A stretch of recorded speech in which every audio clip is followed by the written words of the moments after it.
ಪರವಾದರೆ ನಾನೇ ಚಾಮುಂಡಿಗೆ ನೆರಳಾಗಿರು, ಮಗುವಾದರೆ ನಾನೇ ಕಾವೇರಿ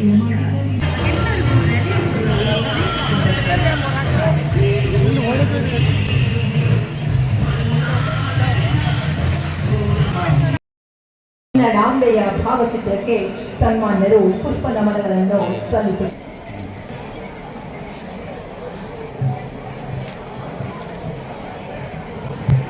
ಅರಿಶಿನ ಕುಂಕುಮದ ಕನ್ನಡ ಕರ್ನಾಟಕದ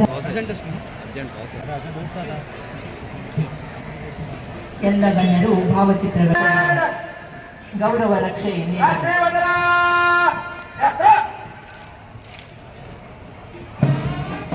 ಗೊತ್ತಿದ್ದ ಹಾಗೆ ಇಡೀ ರಾಜ್ಯದಲ್ಲಿ 1ನೇ ತಾರೀಕು ಕರ್ನಾಟಕ ಕನ್ನಡ ರಾಜ್ಯೋತ್ಸವ ಎಂದು ಪ್ರತಿ ಒಂದು ಕಡೆಗೂ ವಿಜೃಂಭಣೆಯಿಂದ ಆಚರಿಸ್ತಾ ಇದ್ದೇವೆ. ಇದಕ್ಕೆ ಇತಿಹಾಸ ಇದೆ. 1956ರಲ್ಲಿ ಮೈಸೂರು ರಾಜ್ಯ ಎಂದು ಘೋಷಣೆ ಆಗಿದೆ.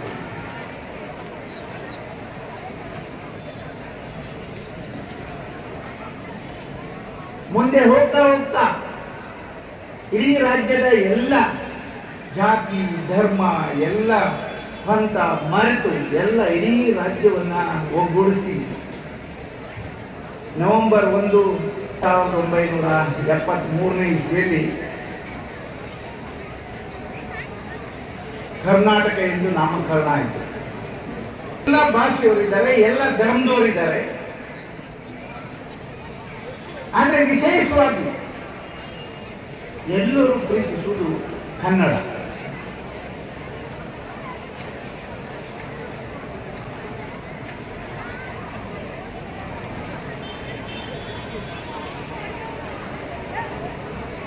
ಬಹಳ ವಿಶೇಷತೆ ಉಂಟು. ಭಾಷೆಗೆ ಶಾಸ್ತ್ರೀಯ ಭಾಷೆಯ ಸ್ಥಾನಮಾನ ಸಿಕ್ತು.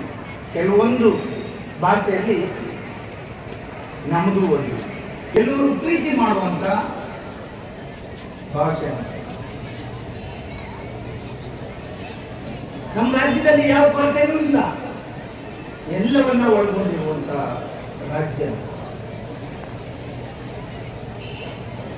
ಅಂತ ಒಂದು ಅದ್ಭುತವಾದಂತ ಕರ್ನಾಟಕದಲ್ಲಿ ನಾವೆಲ್ಲರೂ ನೆಮ್ಮದಿಯಿಂದ ಸುಖವಾಗಿ ಇರಬೇಕು ಅನ್ನುವಂಥ ಒಂದು ಉದ್ದೇಶದಿಂದ ಎಲ್ಲ ರೀತಿಯ ಸಹಾಯ ಸಹಕಾರವನ್ನು ನಮ್ಮ ಸರ್ಕಾರದಿಂದ 8 ಬಾರಿ ಜ್ಞಾನಪೀಠ